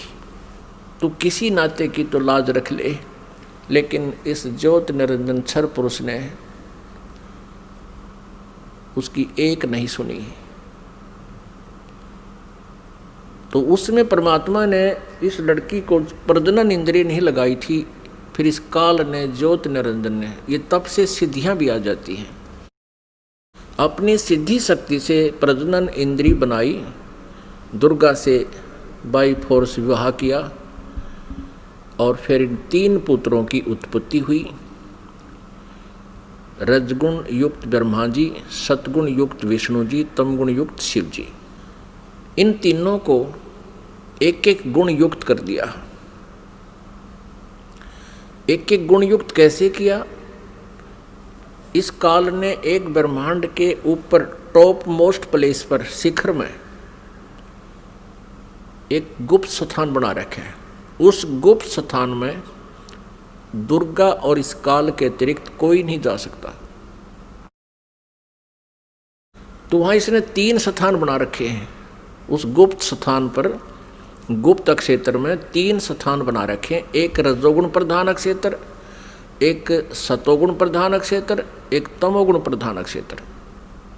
जैसे किसी मकान में 3 कमरे हों, 3 कक्ष, एक कक्ष में अश्लील चित्र लगे हों और दूसरे में साधु संत फकीरों के, महापुरुषों के चित्र लगे हों, और तीसरे में सूरवीरों के, शहीदों के चित्र लगे हों। जिसमें व्यक्ति उन अश्लील चित्र लगे हुए कक्ष में प्रवेश करेगा तो वहां जाकर उसका स्वभाव वैसा ही बन जाएगा, बट नेचुरल है। और फिर वो जाएगा उस जहाँ साधु संत फकीरों के चित्र लगे हैं, उसमें जाता है तो उसका एकदम विचार भाव बहुत ही विनम्र हो जाता है और भाव बदल जाते हैं। ऐसे ही जब वो जिस कक्ष में सूरवीरों के, शहीदों के चित्र लगे हैं तो वहाँ जाते ही उसका अपने आप मनोबल उसी प्रकार का हो जाता है, स्वभाव बन जाता है। तो ठीक इसी प्रकार इन तीनों पुत्रों को रजगुण युक्त ब्रह्मा जी को जो कैसे बनाया कि दुर्गा को अपनी पत्नी रूप में, इस श्री देवी को पत्नी रूप में रखा। जब ये रजोगुण प्रधान क्षेत्र में निवास करने लगे तो उस समय इस क्षर पुरुष ने, ज्योति निरंजन ने, अपने 5 मुख बना लिए और वहाँ रहने लगे। इन दोनों के संयोग से जो पुत्र उत्पन्न हुआ वो पंचमुखी हो गया। और जब तक वो रजोगुण प्रधान क्षेत्र में रहे, इन दोनों का मनोभाव ऐसा ही बना रहा, जिस कारण से वो सभी गुण ब्रह्मा जी में प्रवेश कर गए। और फिर बचपन से ही ब्रह्मा जी को इन्होंने कोमा में कर दिया, परवरिश जारी रखी। जैसे देखा है, एक बता रहा था जी, 10 वर्ष से एक लड़का कोमा में है, एक व्यक्ति का कोमा में, एक पाइप के द्वारा उसमें आहार पेट में भेज देते हैं। तो ऐसे रखते हैं, ये कोमा में रखते हैं, युवा होने पर इनको सचेत कर देते हैं। अब दूसरा क्षेत्र जो सतोगुण प्रधान क्षेत्र है, उसमें ये काल विष्णु रूप बना लेता है, ये क्षर पुरुष, और अपनी पत्नी दुर्गा को वहाँ रखता है महालक्ष्मी रूप बना के। इन दोनों के संयोग से सतोगुण प्रधान क्षेत्र में जो पुत्र उत्पन्न होता है वो वैसा ही सतोगुण युक्त हो जाता है। और फिर विष्णु जी को भी ऐसे ही ये कोमा में रखते हैं, युवा होने पर इसको भी सचेत कर देते हैं। फिर ये तीसरे तमोगुण प्रधान क्षेत्र में चले जाते हैं। कौन? ये क्षर पुरुष और दुर्गा। अब श्री देवी का वहाँ रूप पार्वती जैसा बना लेते हैं और स्वयं ये शिव रूप बना लेता। जैसे शिव जी का आप रूप देखते हो ऐसा ही तो शिव रूप बना लेता है और उस तमोगुण प्रधान क्षेत्र में रहते हैं। वहाँ इनके संयोग से जो पुत्र उत्पन्न होता है वो ऑटोमेटिकली तमगुण युक्त हो जाता है। और जब वो पुत्र बड़ा होता है उससे पहले उसको कोमा में रखते हैं, उसी तरह युवा होने पर उनको सचेत कर देते हैं। जब ये युवा हो जाते हैं तीनों को इकट्ठा कर देते हैं। इकट्ठा करके फिर ये काल क्या कहता है, जब ये तीनों पुत्र युवा हो गए और कार्य करने योग्य हो गए, सृष्टि की स्थिति ये संभालने योग्य हो गए, तब इस काल ने क्षरब्रह्म ने क्षरपुरुष ने कहा अपनी पत्नी दुर्गा से कि आज के बाद मैं किसी के समक्ष अपने ओरिजिनल वास्तविक रूप में नहीं आऊँगा, ये मेरी प्रतिज्ञा है। और आप जाओ नीचे इन लोकों में 21 ब्रह्मांडों में और संभालो सारी सृष्टि को। अब दुर्गा ने कहा कि ज्योति निरंजन मैं तेरे बस पड़ गई हूँ, अपने पैर पे मैंने आपको कुल्हाड़ा मार रखा है, कुल्हाड़ी मार ली, अब तू जैसे नाच नचाएगा मुझे नाचना पड़ेगा। एक बात बता, मैं स्त्री अकेली कैसे इतने लंबे चौड़े ब्रह्मांड को चलाऊंगी? आप मेरे साथ रहोगे तो मुझे सहयोग मिलेगा। तब उसने कहा कि मैं गुप्त रहूँगा, कभी किसी के समक्ष नहीं आऊँगा, अपनी योग माया से छुपा रहूँगा, लेकिन मैं तेरा सहयोग पल पल पर देता रहूँगा। तू तो केवल निमित्त मात्र होगी, जो भी कुछ करूँगा मैं अपना आप करूँगा, मेरे कर्म अलौकिक होंगे। इतना कहकर दुर्गा को इन तीनों पुत्रों के पास भेज दिया। दुर्गा ने इन तीनों को सचेत किया, एक स्थान पर इकट्ठा कर दिया प्रेरणा कर करके। तब इनसे कहा कि तुम तीनों कार्य करो अपना अपना, ब्रह्मा सृष्टि उत्पत्ति और विष्णु सतिथि और शिव संहार करो। तब इन्होंने कहा कि माता कहीं स्थान तो है ही नहीं, सब जल ही जल है, हम कहाँ रहेंगे। इनको वहाँ समुद्र के अंदर अक्षीर समुद्र में रखा हुआ था। तब दुर्गा ने कहा कि तुम चलो तीनों विमान में बैठो। इनको बहुत कुछ दिखाया, ऊपर के लोक लाख दिखाए सारे। फिर इन तीनों को की 3 राजधानियां बना रखी हैं, एक शिवपुरी, एक विष्णुपुरी और एक ब्रह्मापुरी। शिवलोक कहो से शिवपुरी कहो, ब्रह्मापुरी को से ब्रह्मालोक कहो, और विष्णुपुरी को चाहे विष्णु लोक को। इनको तीनों को एक एक लोक में भेज दिया, अपनी न्यारी स्थान दे दिए। फिर इनसे कहा कि तीनों से कहा कि जाओ तुम सागर मंथन करो। आदेश दुर्गा को देता है ये ब्रह्म सरपुरुष क्षरब्रह्म, और दुर्गा इन बच्चों से कह देती है कि जाओ तुम सागर मंथन करो। आगे से काल ने सब व्यवस्था कर रखी थी। प्रथम बार जो सागर मंथन हुआ, इस काल ने क्या किया कि अपने श्वासों से 4 वेद छुपा दिए उसमें समुद्र में। सागर मंथन करने से वो 4 वेद बाहर आए, लिपिबद्ध हुए वे। जैसे दूध का प्रारूप कुछ होता है, उसमें जामन लगा देते हैं, दही बनती है, दही को रिड़कते हैं तो मक्खन का कुछ और ही प्रारूप होता, फिर दोबारा लस्सी में नहीं मिल सकता। तो इस प्रकार वो 4 वेद अपने आप बहुत सुंदर कमल के फूलों पर रखे हुए आए। ब्रह्मा ने 4 उठा लिए। अब वो वेद लेकर आए तो दुर्गा ने आकाशवाणी काल ने बता दिया था कि ब्रह्मा को कहो ये वेद पढ़े, और मैं उसको अंदर से प्रेरणा कर करके कुछ अर्थ बताऊंगा। तो ब्रह्मा ने उससे पहले, ब्रह्मा और विष्णु और शिव वेद पढ़ने से पहले तीनों दुर्गा से पूछा करते थे कि माता हमारा पिता कौन है। दुर्गा को काल ने मना कर दिया था कि तुम मेरा भेद नहीं बताओगी। उसी समय ये कह दिया था कि तुम मेरे बारे में किसी को नहीं बताएगी, नहीं तो तेरी खैर नहीं है। अब उस काल के डर से, ज्योति निरंजन क्षर पुरुष के डर से दुर्गा ने सब भेद गुप्त रखा। अपने पुत्रों को बताया, बेटा तुम्हारा कोई पिता नहीं, मैं ही तुम्हारी माता हूँ, मैं ही तुम्हारा पिता हूँ, मैं ही सारी सृष्टि की रचनहार हूँ। तो बच्चों ने मान लिया जैसे माँ बताती है। जब ब्रह्मा जी ने वेदों को पढ़ा, उसमें देखा कि सृष्टि रचनहार तो कोई और है, वो परम अक्षर ब्रह्म है। ब्रह्मा ने पूछा, माता ये वेद कैसे मिले हमारे को? दुर्गा ने कहा, ये भगवान ने दिए हैं भाई, ये गॉड गिवन है। अच्छा, तो फिर ब्रह्मा ने कहा, माता वेदों में लिखा है कि परमात्मा साकार है, मनुष्य सदृश है, शरीर है, और आप कह रही हो कि तुम्हारा कोई पिता नहीं। वेदों में लिखा है कि वो उसी ने सब कुछ, सबकी रचना की है, सबका रचनहार है, कुल का मालिक है। तो अब वेद झूठे नहीं हो सकते क्योंकि गॉड गिवन बता रही आप।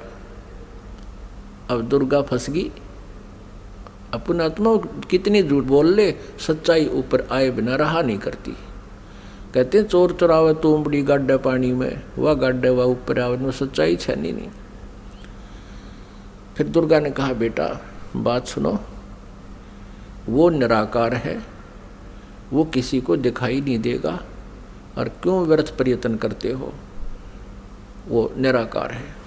अब ब्रह्मा ने कहा, माता अब आपकी बातों पर मुझे अविश्वास हो गया। पहले तो मैं आपकी प्रत्येक बात को सिरोधार्य करता था, सत्य मानता था, लेकिन आज आपकी बात में फर्क पड़ गया। अब मैं नहीं मानूंगा आपसे, मुझे परमात्मा चाहिए, क्योंकि ये आत्मा जब से उस परमेश्वर से बिछड़ी है तभी से उसका अभाव महसूस कर रही है, और उसी समय से खोज में लग गई।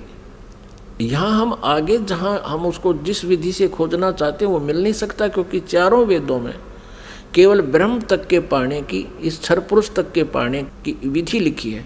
उस परम अक्षर ब्रह्म के पाने की विधि इसमें ऑप्शन छोड़ रखा है। यजुर्वेद अध्याय नंबर 40 के मंत्र नंबर 10 से लेकर 13 में स्पष्ट किया है। जो वेद ज्ञानदाता ब्रह्म कह रहा है कि उस परमेश्वर के बारे में कोई तत्वदर्शी संत बताओगे, उनसे पूछो।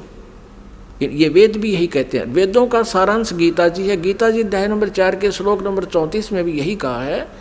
ये गीता ज्ञानदाता ये क्षर पुरुष है, श्री कृष्ण में प्रवेश करके बोलता है। वो भी यही कहता है कि उस परमात्म तत्व की जानकारी की तत्वदर्शी संतों से जाकर समझो, वो बताएंगे। तो वेदों में जो प्रमाण लिखा है, तो ब्रह्मा ने सोचा कि वेदों में लिखा है कि ओम का नाम है, और ओम नाम से जाप करूंगा मैं। और हठ योग कैसे शुरू किया इसने? अब वेदों में हठ योग करना नहीं लिखा, जैसे तप करते हैं ये ऋषि महर्षि, ये नहीं लिखा कहीं पर भी। लेकिन वो तप कहाँ से ग्रहण किया? इस तप वाला जो हठ योग की साधना कहाँ से ग्रहण करी ब्रह्मा ने? ब्रह्मा जी जब उत्पन्न हुआ, श्री विष्णु जी के नाभि से कमल निकला और उसके ऊपर ये बैठे विराजमान पाया अपने आप को। काफ़ी समय तक उस डंठल को पकड़कर नीचे उतरा, ऊपर नीचे घूमा, कहीं और छोर नहीं मिला, तो वापस उस कमल के फूल पर आकर विराजमान हो गया। तब आकाशवाणी करी क्षर पुरुष ने, ज्योति निरंजन ने, कि तप करो तप करो। अब ब्रह्मा ने वो आकाशवाणी परमेश्वर की मानकर तप शुरू कर दिया। जब इसने 1000 वर्ष तक तप कर लिया, फिर आकाशवाणी हुई कि सृष्टि करो। अब तप से बैटरी चार्ज होगी। तो अब ब्रह्मा जी ने सोचा, वेदों में जो लिखा है ये भी भगवान की वाणी, और जो मैंने सुना हुआ भी भगवान की वाणी। अब वेदों में जो ज्ञान है वो परमेश्वर परम अक्षर ब्रह्म का दिया हुआ है। 5 वेद दिए थे परमेश्वर ने इस क्षर पुरुष को, इसके अंतःकरण में फीड कर दिए थे। अब जैसे किसी अंतःकरण में फीड कर दिए तो समय रख दिया परमात्मा ने, उसके बाद वो अपने आप बाहर आने थे वो बाहर, 5 आगे। लेकिन इसने देखा पढ़ करके 5वें वेद में बहुत जानकारी थी परमपिता की, सत्य पुरुष की, परम अक्षर ब्रह्म की। इसने उसको नष्ट कर दिया और 4 वेद दे दिए। अब चारों वेदों को ब्रह्मा जी ने पढ़ा तो कहा, माता इसमें ओम नाम लिखा है और मैं परमात्मा को पाऊंगा।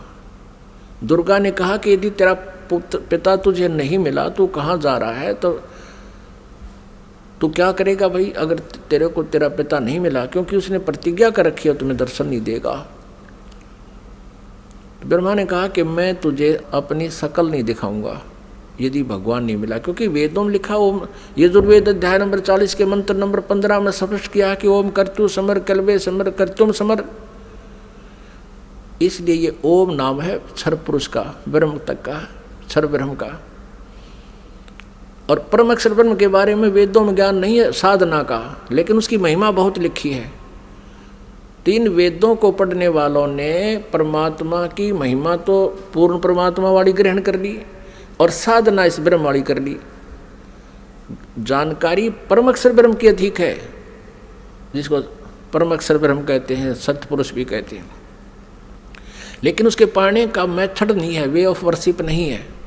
वे ऑफ वर्शिप यानी पूजा की विधि केवल ब्रह्म तक की है, वो ओम नाम है। गीता जी अध्याय नंबर 17 के श्लोक नंबर 23 में 3 मंत्र के जाप का प्रावधान है। ओम तत्सत इति निर्देश है ब्रह्मण त्रिविध समर्थ है। और गीता जी अध्याय नंबर 15 के श्लोक नंबर 1 से 4 में और 16 और 17 में विस्तार से विवरण दिया गया है कि इस संसार रूपी वृक्ष के तना कौन है, जड़ कौन है और शाखा कौन है, डार कौन है, पत्ते क्या हैं। इनको जो जानता है वो तत्वदर्शी संत है। और उसमें 16 और 17 श्लोक में 15वें अध्याय के गीता जी में सरपुरुष, अक्षर पुरुष और परम अक्षर ब्रह्म यानी उस उत्तम पुरुष है तू अन्य, इन सरपुरुष और अक्षर पुरुष से कोई अन्य है वो परम अक्षर ब्रह्म है। गीता जी अध्याय नंबर 8 के श्लोक नंबर 1 में अर्जुन ने पूछा कि आप जी ने जो अध्याय नंबर 7 के मंत्र 29 में जिस तत्ब्रह्म के बारे में कहा प्रभु वो किम तत्ब्रह्म, उसका उत्तर गीता ज्ञानदाता ने 8वें अध्याय के 3रे श्लोक में दिया है कि वो परम अक्षर ब्रह्म है और वही सबका सृष्टि रचनहार है। तीनों लोकों में प्रवेश करके सबका धारण पोषण करता है, 15वें अध्याय के 17वें श्लोक में स्पष्ट किया है।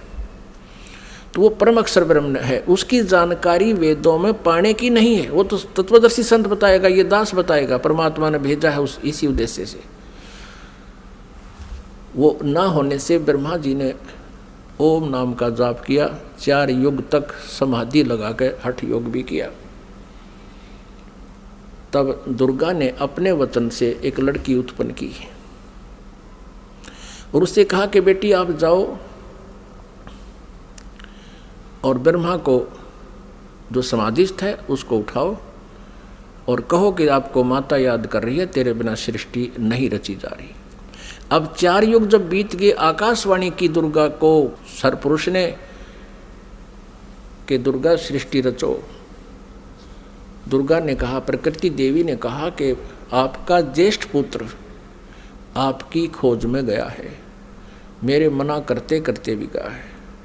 तब आकाशवाणी से कहा उस काल ने, सरपुरुष ने, कि उसको बुलाओ, मैं कभी दर्शन नहीं दूंगा। तब वो लड़की वहाँ भेजी। लड़की ने जाकर के देखा कि आवाज़ लगाई, ब्रह्मा उठा नहीं। तब दुर्गा से अपना आकाश यानी अंदर से अंतःकरण से फ़ोन किया, टेलीफोन किया कि माता ये उठ नहीं रहा, अब क्या करूं, बहुत आवाज़ लगा ली। दुर्गा ने कहा कि तू इसके चरण स्पर्श कर। चरण स्पर्श करते ही ब्रह्मा की आंखें यानी समाधि टूट गई। सामने देखा युवा लड़की को। ब्रह्मा जी ने कहा कि तू कौन कुलटा आ गई है, तुझे मैं श्राप दूंगा, तू मेरा तप भंग करने को आई है। तब लड़की ने कहा मेरे को माता ने भेजा है और आपके बिना सृष्टि रची नहीं जा रही है, बहुत चिंता है माता को, आप चलो। तब ब्रह्मा ने कहा कि कैसे चलूं, पिता के दर्शन हुए नहीं। माँ से मैं प्रतिज्ञा करके आया था कि यदि प्रभु मुझे प्राप्त नहीं हुए तो मैं तुझे शकल नहीं दिखाऊंगा, दर्शन नहीं दूंगा, लौट कर नहीं आऊँगा। अब कैसे चलो, मुझे परमात्मा मिला नहीं। फिर ब्रह्मा ने कहा कि तू एक काम कर, मेरी झूठी गवाही दे दे तो मैं तेरे साथ चल पड़ूँ। अब उस लड़की ने सोचा कि माँ का कार्य नहीं हुआ तो अक्षुब्ध होगी, और यदि मैं झूठ बोलूँगी तो ये कह दे कि इसने अपनी मर्जी से बोला है, तो फिर मैं मारी जाऊँगी, मेरे ऊपर ज़्यादा भार आएगा। तब उसने शर्त रखी कि तू मेरे साथ विलास कर, तब मैं तेरी झूठी गवाही दूंगी, तू मेरे साथ ऐसा कर। ब्रह्मा ने सोचा कि परमात्मा के दर्शन हुए नहीं, वैसे मैं घर जा नहीं सकता। उसने उस लड़की की बात को स्वीकार किया। फिर लड़की ने अपने वचन से एक और लड़की उत्पन्न की और कहा कि 1 से 2 गवाह ज़्यादा अच्छे होते हैं। उस लड़की से कहा दूसरे नंबर की से कि तू भी गवाही देना कि ब्रह्मा जी को पिता के दर्शन हो गए और हमारे सामने हो गए। उसने भी यही शर्त रखी, इसी उद्देश्य से कहीं मैं झूठी ना सिद्ध कर दे मुझे ये और ये आप बच जावें। उस लड़की ने भी वही शर्त रखी, ब्रह्मा ने वो स्वीकार किया। अब तीनों के तीनों माँ के पास आ गए, दुर्गा के पास। अब दुर्गा ने पूछा, प्रकृति देवी ने पूछा ब्रह्मा से, क्या आपको अपने पिता के दर्शन हो गए? अब सुनियोजित षड्यंत्र के तहत ब्रह्मा ने कहा हाँ मुझे पिताजी के दर्शन हो गए। तो दुर्गा ने कहा कि भाई कैसे मानूं मैं तेरी बात को, क्योंकि दुर्गा को तो फाइनल था कि उसने कह रखा कि मैं दर्शन नहीं दूंगा, ये मेरा फाइनल आदेश है, फाइनल फैसला है, डिसीजन है। अब दुर्गा को पूरा दृढ़ विश्वास था कि ऐसा तो हो नहीं सकता। तो उसने कहा कोई गवाह बता भाई, कोई एविडेंस दे। ब्रह्मा ने कहा कि दोनों लड़कियां मेरी गवाह हैं। अब उस दोनों लड़कियों से दुर्गा ने पूछा कि बताओ तुम्हारे सामने इसको दर्शन हुए? हाँ। दोनों ने झूठी गवाही दे दी कि हमारे सामने इसको ब्रह्मा जी को भगवान ने दर्शन दिए हैं, मनुष्य दृश्य है। क्योंकि वेदों में लिखा है, यजुर्वेद अध्याय नंबर 5 के श्लोक नंबर 1 में और 5 के मंत्र नंबर 8 में, तो 8 में तो 3 बार लिखा भगवान के विषय में, और यजुर्वेद अध्याय नंबर 5 के श्लोक नंबर 1 मंत्र में 2 बार लिखा अग्ने तनुरसी विष्णुवे तवा सोमस्य तनुरसी। परमात्मा सहशरीर है, उस परमेश्वर का सबके धारण पोषण करने के लिए उस अमर पुरुष का शरीर है। और ऋग्वेद मंडल नंबर 1 सूक्त नंबर 31 मंत्र नंबर 18 में स्पष्ट किया है कि वो नरवत अग्नि, मनुष्यवत, मनुष्य के समान है वो परमात्मा। तो ब्रह्मा को वेदों से तो पता था कि भगवान मनुष्य जैसा है, उधर से उनको समझा दिया, तुम न्यों बता दियो भगवान मनुष्य जैसा है। अब दुर्गा को सभी ने जब गवाही दे दी तो दुर्गा असमंजस में पड़ गई कि मेरे को तो वो कह रहा था मैं दर्शन दूंगा ही नहीं, और इन बच्चों को दर्शन दे दिए। अब दुर्गा अपने मन में दुखी होकर दूर जा बैठी और कहने लगी कि आप तो बहुत झूठे हो। आकाशवाणी अपने इंटरनेट कनेक्शन कर लिया, ऐसे ही कर लेते हैं बातें जब जिनकी भक्ति से जो सिद्धियां प्राप्त हो जाती हैं, दूसरे से दूर देश में बैठकर भी बातें की जा सकती हैं। अब दुर्गा ने कहा कि आप झूठे हो, आप झूठ भी बोलते हो, संभालो अपने काम को, आप ही करो, मुझे कुछ कहते हो, बच्चों को कुछ कहा है। तब उस आकाशवाणी की उस काल ने, ब्रह्म ने, क्षरब्रह्म ने कि तीनों झूठ बोल रहे हैं, मैंने कोई दर्शन नहीं दिए। तब वो आई करड़ी होकर दुर्गा, जैसे जांच अधिकारी को जब पता लग जाता है कि सच्चाई क्या है, पहले तो विनम्रता से पूछता है वो थानेदार, और फिर सोटा ठाकर खड़ा हो जाता है, सच्ची बता दो, झूठ बोलते हो तुमने उससे पता किया, मैंने उससे पता किया, वो ऐसे ऐसे कर रहा। तब वो कहने लगा कि मुझे आकाशवाणी हुई है परमात्मा की कि तुमने को कोई दर्शन नहीं हुए हैं। तब ब्रह्मा हंसने लग गया कि माता मैं प्रतिज्ञा करके गया था कि पिताजी के दर्शन नहीं हुए तो मैं आपको दर्शन नहीं दूंगा। पिता के दर्शन हुए नहीं थे, हम तीनों ने मिलकर झूठ बोल दिया वापस आने के लिए। तब दुर्गा ने उन तीनों को श्राप दे दिया, ब्रह्मा को श्राप दिया कि तेरी जग में पूजा नहीं होगी और तेरे जितने भी अनुयायी वंशज होंगे तेरे जैसे लपाड़ लफंडर झूठे होंगे, सच्चाई का पता नहीं होगा पर विद्वान कब आएंगे। तो ब्रह्मा जी के अनुयायी कौन है? ऋषि महर्षि, और उनको वेदों का बिल्कुल ज्ञान नहीं था और महर्षि की पदवी पा गए। अभी दिखाएंगे, घबराना ना, कोई पहली बार सुन रहा हो, पूरी डिटेल दिखाएंगे कि सतयुग के ब्राह्मण और गुरु ऋषियों को वेदों का ज्ञान कैसा था। उनको वेदों का ज्ञान ही नहीं था। अब ब्रह्मा जी को बड़ी चिंता हुई कि मेरे को श्राप दे दिया, मेरी पूजा नहीं होगी। ब्रह्मा मूर्छित हो गया। इस आघात ऐसी लगी उसको वचन की। फिर दुर्गा ने विष्णु जी से पूछा कि पुत्र तू भी अपने पिता की खोज कर ले, कहीं फिर बाद में सृष्टि के दौरान तुम समाधि ला कर बैठ जा और सृष्टि कर्म में बाधा पड़े। विष्णु जी चल पड़े पिता की खोज के लिए, शेष नाग के लोक में पहुंच गए।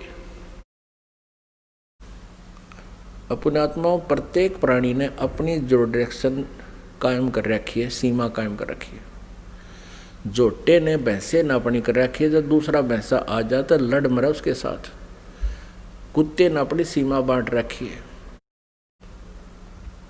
ऐसे ही जो ही शेष नाग के लोक में विष्णु जी ने प्रवेश किया तो शेष नाग ने सोचा कि तेरे लोक में, तेरी जुरिडिक्शन में ये कैसे आ रहा है निर्भय होकर के, इसको किसी का खौफ नहीं, मैं यहाँ का सम्राट हूँ। अब जो ही विष्णु जी निकट आए तो उसने 1000 फन ऐसे फैला लिए शेष नाग ने, और 1000 फनों से विष का फुहारा छोड़ दिया। जैसे धुंध हो जाती है ऐसे विष्णु जी के चारों तरफ उस विष के फुहारे की धुंध होगी, और श्री विष्णु जी के शरीर पर, पूरे शरीर पर ऐसा पेंट हो गया काला, उस विष से काला शरीर हो गया। अब विष्णु जी ने देखा कि इस नाग ने ये क्या कर दिया, मैंने इसको कुछ कहा नहीं, आगंतुक के साथ ये ऐसा दुर्व्यवहार करता है, मैंने इसको कुछ कहा नहीं, कोई इसको हानि पहुंचाई नहीं, मैं तो अपना कोई किसी खोज में आया था और इसका इतना दिमाग खराब है। अब विष्णु जी ने सोचा कि ला इसको ख़त्म कर देता हूँ, इस नाग कीड़े को। जो ही शेष नाग को मारने के लिए आगे को चले विष्णु जी, आकाशवाणी की उस ब्रह्म ने, क्षर पुरुष ने, इनके पिता ने, कि विष्णु तुम ऐसे एक दूसरे को मारते रहोगे तो सृष्टि कैसे चलेगी, तुम वापस जाओ, और कहीं पर मैं कभी किसी के सामने नहीं आऊंगा, मैं दर्शन नहीं दूंगा किसी को, मेरी उपलब्धि कोई नहीं कर सकता। और जाके अपनी माता को सच सच बता दे कि मुझे दर्शन नहीं हुए। यदि तू झूठ बोलेगा तो तेरा भी हरास ब्रह्मा जैसा होगा। और इस शेष नाग ने जो तेरे साथ अभद्र व्यवहार किया है, इसका ऑयल, इसका टिट फॉर टैट, यानी इसका बदला तू द्वापर युग में श्री कृष्ण रूप में जाएगा, तब तू इसका बदला लेना, और अब इसको कुछ मत कहे। विष्णु जी को जब आकाशवाणी हुई, उसने परमात्मा की आकाशवाणी मान के वापस माँ के पास आ गया। दुर्गा ने पूछा, बेटा तूने अपने पिता के दर्शन हुए? विष्णु जी ने कहा कि नहीं माता, मुझे कोई दर्शन नहीं हुए। और माता ने पूछा, फिर ये तेरा हाल ऐसा कैसा हो गया कि ऐसे ऐसे शेष नाग के लोक में चला गया, उसने मेरे साथ ऐसा किया, और आकाशवाणी में कहा है कि इसको अब मत मार, द्वापर युग में जब तू श्री कृष्ण रूप में जाएगा तब तुझे इसका बदला दिलाऊंगा। अब दुर्गा ने विष्णु जी को सीने से लगा लिया कि बेटा तेरे को सतिथि का विभाग दिया जाएगा और तेरी पूजा जगमा होगी, और तू बहुत सच्चा व्यक्ति है। अब तीसरे शिव जी के पास दुर्गा गई, अपने पुत्र के पास, और कहा, बेटा तेरे 2 भाइयों को तो पिता के दर्शन हुए नहीं, उन्होंने खूब ट्राई कर ली, अब आप भी खोज कर लो अपने पिता की, कहीं फिर बाद में सृष्टि कर्म शुरू हो जाए, उसके बाद तुम जाओ कि संन्यास धारण करो, अभी जाके खोज कर ले। भगवान शिव जी ने, शंकर ने समझदारी की, कहा, माता जब मेरे 2 बड़े भाइयों को पिता के दर्शन नहीं हुए, ब्रह्मा जी ने तो 4 युग समाधि भी लगाई, और विष्णु जी ने वैसे घूम घाम कर ढूंढना चाहा, तो मैं तो ट्राई ये नहीं करता माता, पर मुझे एक वरदान दे दो। दुर्गा से शिव जी ने कहा, तमोगुण शिव ने कहा कि मुझे एक वर दे दो माता, कि मेरी मृत्यु कभी ना हो, मैं अमर हो जाऊं। अब दुर्गा ने कहा कि बेटा, श्री देवी ने कहा कि पुत्र यहाँ ऐसा नहीं हो सकता, जिसका जन्म है उसकी मृत्यु होगी ही होगी। ये मेरे बस से बाहर की बात है। लेकिन मैं तुझे एक विधि बताती हूँ जिससे तेरी आयु सबसे अधिक हो जाएगी। तो भगवान शिव ने कहा कि माता वही कृपा कर दो। तो दुर्गा ने कहा कि बेटा इस आयु के बढ़ाने का एक विधि है, तरीका है कि प्राणायाम करके श्वास को सूक्ष्म कर ले, एक स्थान पर बैठा रहे और सूक्ष्म श्वास कम से कम लेने से आयु बढ़ जाती है, क्योंकि आयु श्वासों पर आधारित है। तो भगवान शंकर ने यही सिरोधार्य किया, जैसे आपके आगे आप देखते हो ज़्यादातर भगवान शिव जी समाधिस्थ रहते हैं। इनकी आयु भी सबसे लंबी है। 7 ब्रह्मा की मृत्यु के उपरांत एक विष्णु जी की मृत्यु होगी, 7 विष्णु जी की मृत्यु के उपरांत एक शिव जी की मृत्यु होगी, तमोगुण शिव की। इसकी इतनी लंबी आयु है। और एक ब्रह्मा जी की आयु कितनी है? ब्रह्मा जी का एक दिन, रजगुण ब्रह्मा जी का एक दिन 1000 चतुर्युग का होता है। और इतनी ही रात्रि, एक चतुर्युग में कितने वर्ष हैं हमारे मनुष्यों के? 43,20,000 वर्ष एक चतुर्युग में। ऐसे ऐसे 1000 चतुर्युग का ब्रह्मा जी का दिन और इतनी ही रात्रि। 30 दिन रात का महीना, 12 महीने का एक वर्ष और 100 वर्ष की ब्रह्मा जी की आयु। इससे 7 गुना विष्णु जी की, सतगुण विष्णु जी की, और विष्णु जी से 7 गुना तम गुण शिव जी की। इतनी लंबी आयु होगी। फिर इन तीनों पुत्रों का दुर्गा ने विवाह करना चाहा। आकाशवाणी की उस काल ब्रह्म ने, सरपुरुष ने दुर्गा जी से कि दुर्गा तो इन तीनों बच्चों को पुनः सागर मंथर पर भेज दे और वहाँ इनका विवाह करने के लिए तू ही 3 रूप बना करके 3 लड़कियों के रूप से निकलना है। अब श्री देवी ने 3 रूप बनाए, गुप्त, और समुद्र में छुपा दिए। उधर से तीनों पुत्रों से कहा कि जाओ बेटा तुम सागर मंथन करो। उधर से ये काल सब व्यवस्था कर देता है। इन्होंने जाकर के सागर मंथन दूसरी बार किया तो 3 लड़कियां बाहर आई। अब माता ने कहा था बेटा जो पहले निकले उसकी पहचान कर लेना, अलग अलग। दूसरी बार जो निकले उसकी पहचान तीसरे के। तो तीनों ने आगे पीछे कर लिया, उनको माँ के पास ले आए। दुर्गा ने पूछा पहले कौन सी निकली थी? कि ये वाली।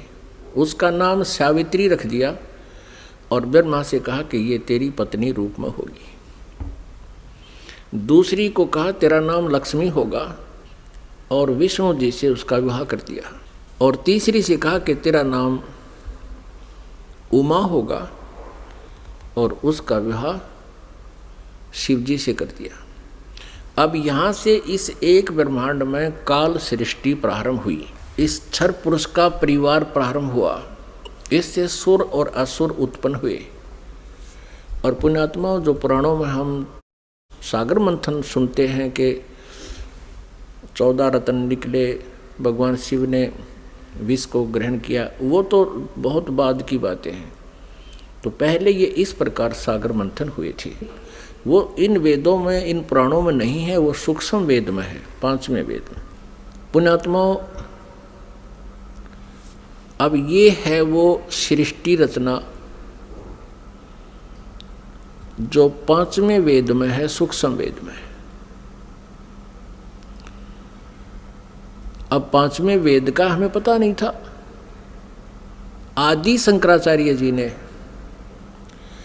अपने द्वारा रची पुस्तक में उस सूक्ष्म वेद का, 5वें वेद का वर्णन किया है। और उन्होंने अपने द्वारा रची उस पुस्तक में उसको मेंशन किया है। समय आने पर दिखाएंगे। अब परमेश्वर कबीर देव जी ने 600 वर्ष पहले सन 1398 में वो सशरीर आए थे। सतलोक से चलकर एक शिशु का रूप धारण किया था। काशी शहर में बने एक लहर तारा नामक तालाब पर कमल के फूल पर विराजमान हुए थे प्रभु। और ये 5वां वेद प्रदान करने के लिए आते हैं अपने मुखारविंद से। और उनको एक निसंतान जुल्हा दंपति उठा ले गए थे। जुल्हे के घर प्रभु परवेश की लीला करते हुए बड़े हुए, वही कार्य करके दिखाया जनता को, क्योंकि ऐसी परमात्मा लीला किया करते हैं। वेदों में ऐसा ही लिखा है कि वो परमात्मा आता है प्रत्येक युग में, और ऐसे मनुष्य जैसी एक जीवन, मनुष्य जैसे कर्म कर